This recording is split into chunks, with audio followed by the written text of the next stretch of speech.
Hello and welcome back. So we have a function that is empty here, and we need to create some code in there. So we already know what we really want from this. Yeah. So what I may want to do is, instead of having to recreate a new instance there, which might become a problem, I may just pass in the DB here. So let's pass it in there. And then what else do we need? What else? Yes. So also we will need a list of categories that we want to retrieve. So here we have t-shirt, blazers, and all that, but these are our real categories, so we can decide which ones of these to actually retrieve here. Now, what I will do here is, there are two ways you can do this. You can create an array in here that gets very specific categories, or if you want, you can just read all of the categories from here, which kind of defeats the purpose, but you can add them here if you want to. Or maybe you can choose, you just want the first 3 or first 5. How many are these? 1, 2, 3, 4, 5. Another alternative is to create a ranking system for your categories here. So if I do go to my local host here, let's hurry up. For some reason this is taking so long to load, and that's because my internet is on, and that kind of contributes to the load time for some reason. Okay, so if we go to our database here and we go to categories, okay, categories, there we go. Okay, so here we have a few columns here. Now what we can do with these categories is to rank them in terms of popularity. Okay, so what I can do is go to this structure, and here at this structure I will add one more column here. So let's add that one more column, and we can call this one I don't know, views, maybe views, I guess that makes sense. We'll leave it at int, and we're just going to save. Okay, very good. So views there, and then I will be using this to load data with in the search. So I'm going to add an index to views. So this can help you calculate the popularity of a particular category, how many views it gets. Now, if you want to really get technical about this, you can add a date as well to tell you when the category was created. And then what you need to do is count how many days have passed since its creation, and look at the number of views, and then divide the days, the views, by the number of days that exist. That way you know how many views it gets per day, and that may give you an idea of its popularity if you want to go that way. Or you may calculate how many views it's had in the past week, and so on. Now that becomes more technical, but if you want that, you can add it to yourself here by adding more categories and collecting more data. But for now, we just want to keep it simple and just look at the number of views. So we want to be able to update this view count here, and then we can use that to tell us which category to put first. So here for now, we're going to ignore that, and what we will do is just read from the categories here. So we're going to copy this very thing here that is there. We will act like we are searching, and then let me come down here and paste like so. Very good. And then the first thing that we need also, so DB is going to come from here because we are supplying it there. DB, like so. And what I want is to be able to get categories like get all categories. So we already have all these categories here. So there's no need for us to read from the database anymore here. So what I will do instead is just shift these two, move this one down. Let me move this one below, like so. Okay.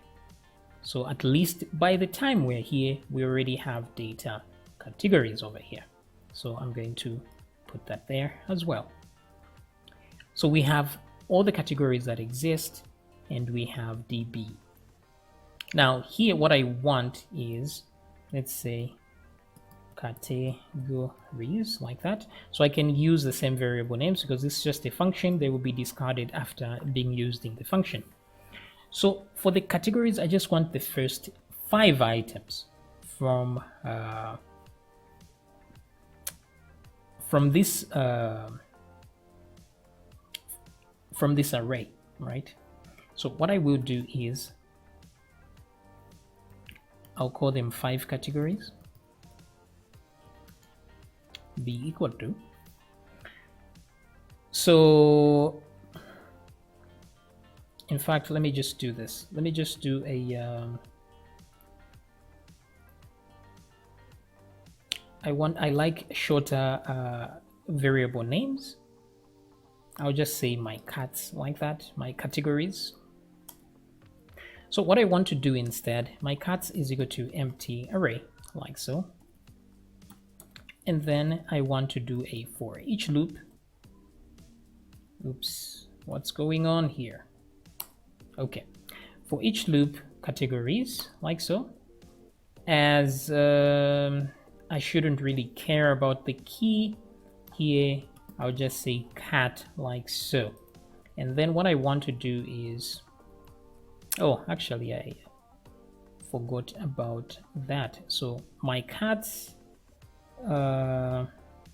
add to it and add whatever category that is, like so. Now we only want the first 5. So what we will do is create a variable called num and put it equal to, let's try 1. No, actually, let's try 0.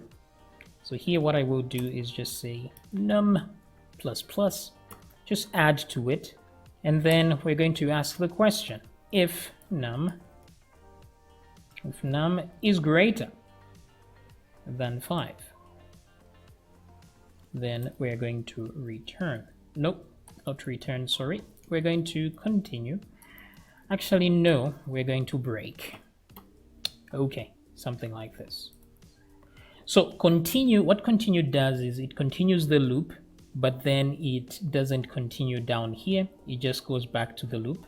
So it won't run the code that's down here. But break will just break the loop completely, because if we have 5 items already, there's no need for us to continue.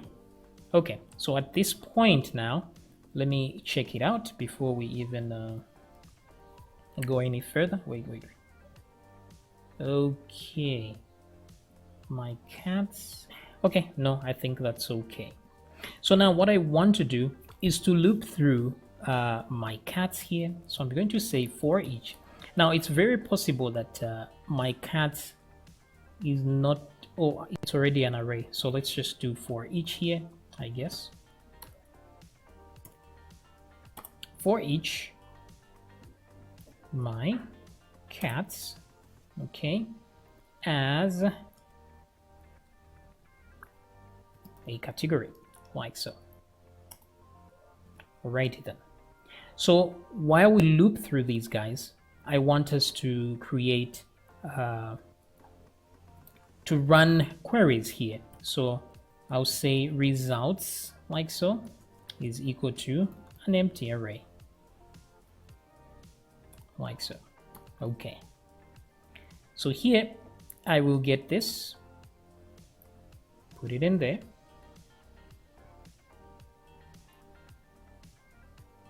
like that.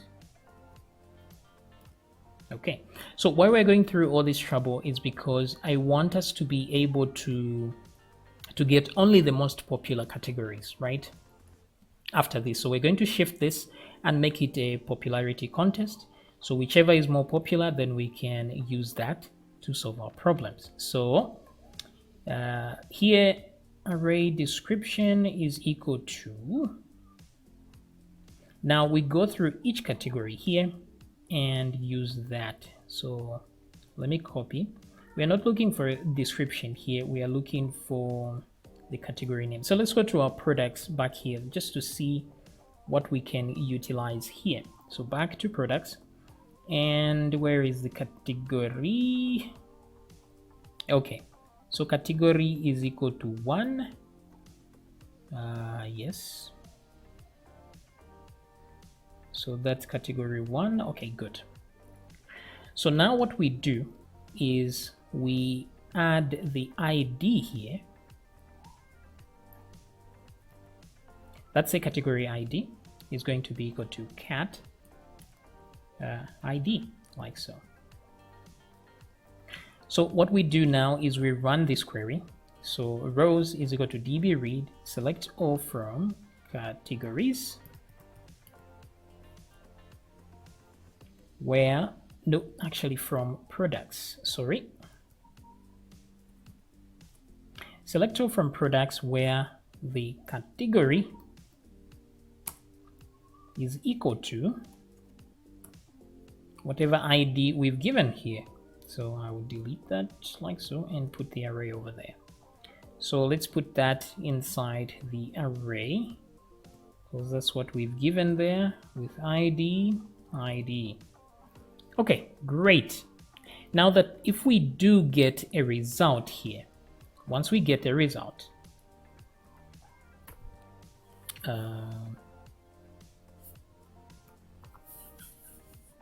wait a minute.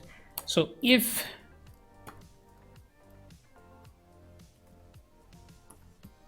is array,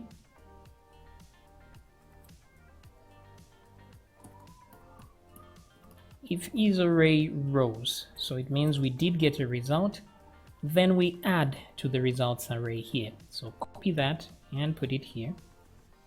So say results, add to it like so, is equal to rows, but rows is an array of its own with an object, so we're just going to put the very first item like that. Okay, which is great. So select all. Now the important thing here also is to keep in mind that we need to maintain the name of the category here because we can't really tell what category this data came from. So a way to do that is to use the category name itself. So I'm going to copy this and put it here and change that to name like so. So results with the category name will have specific data being added to it, but we'll be replacing data if we do this unless we add this as an array like that with brackets like so. So now we'll be adding to this many rows. Okay, so let me come back here and just make sure that the category table does have category name. It doesn't, it's actually category. That is the name of it. So I will say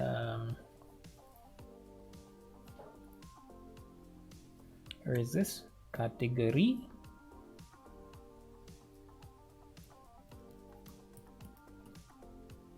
Like that. Now there's an issue here where some categories have apostrophes like that, okay, and they also have spaces like that. So we don't want this kind of thing in our array. So what I will do for now, let's just remove the apostrophe in case there's any of that. So I just want to do a preg replace here. So I'm just going to say preg replace like so. So we're going to provide a pattern here. So regular expressions here. And oops, what am I doing? So replacement there is an empty space. So replace with nothing, actually, not an empty space. And then what I want to do is copy this and put it here. And then just say the category here be equal to like so. So change the category name. Wait a minute. Okay, That's still okay because we don't need that data anymore. So now what do we replace with? So I want to just make sure that what we want to find, what we want to replace here is anything that isn't a word. Okay, so I am going to say, I'll put a slash like this, capital W. This one means anything that isn't a word should be replaced. This is non-word. And then I don't know if non-word includes a space. I don't know. So let me put a plus there. Let's see what we're going to get as a result. So the plus is for to get more than one letter, more than one item. And this slash W means anything that isn't a word, which means it's not either a number or it's not valid text. But I don't remember whether this actually covers spaces as well, but we shall see. So maybe let me put this in an option thing like that, and then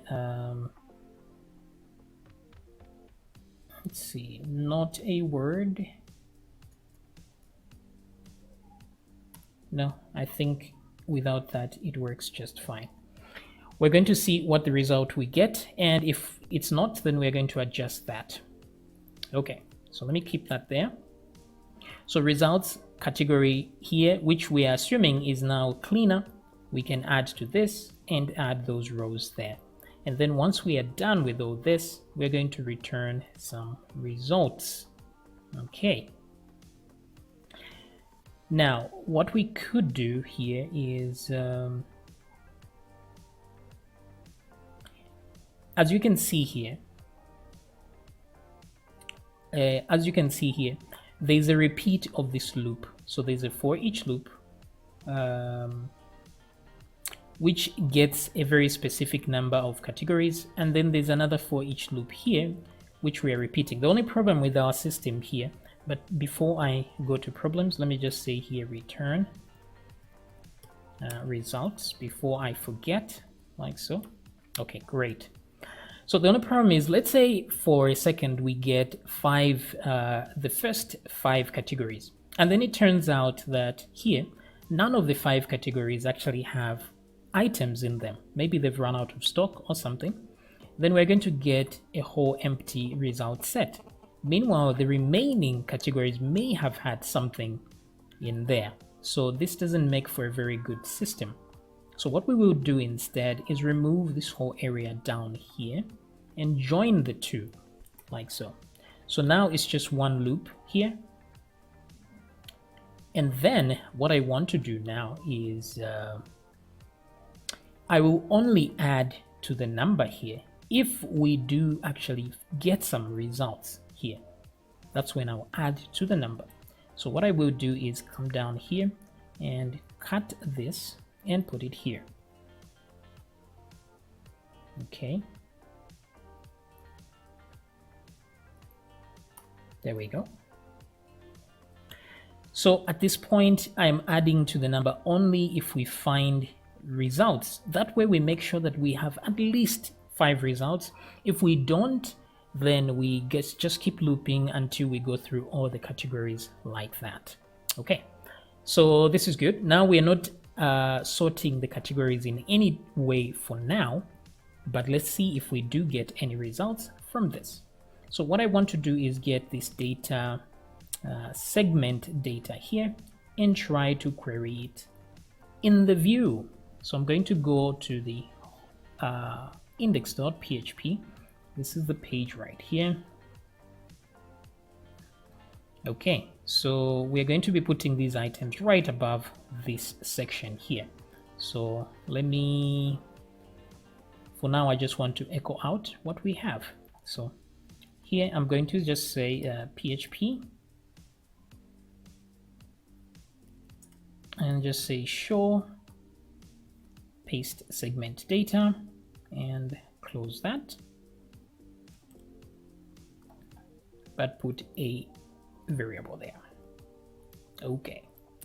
So moment of truth, wrong page. Let me close that, don't need it. And let me refresh now. Refresh. So if we come down here, we actually do get something in the food section. So we have that, which is good. And in the food section, we only have one item for some reason. Okay, so I don't know what's going on there. We're supposed to have all the other items from this food category. Let's see if I can spot the issue before I even go any further. Where category is equal to, and then oh, that's because I'm only getting one item here. Very, very good. Okay, I see what's going on. Okay, so we have to loop here. So what I will do here is if results, in fact, this whole thing, if I do get rows, so let me just go through the rows. I'll say for each, I don't know why it's not doing the deed for each rows as row, like so. Actually, I don't need to do this. I don't need to loop here. Sorry, my bad. There is an easier way. Just remove this and remove the 0 here, like that. Okay, so that we just add the array as it is in full to this thing here. Okay, great. Let's come back and give it one more shot. Okay, good. So in the food category here, we have several items in here, which is awesome. Okay. So in the next video, we add more items so that we can get more categories here. I'll see you then.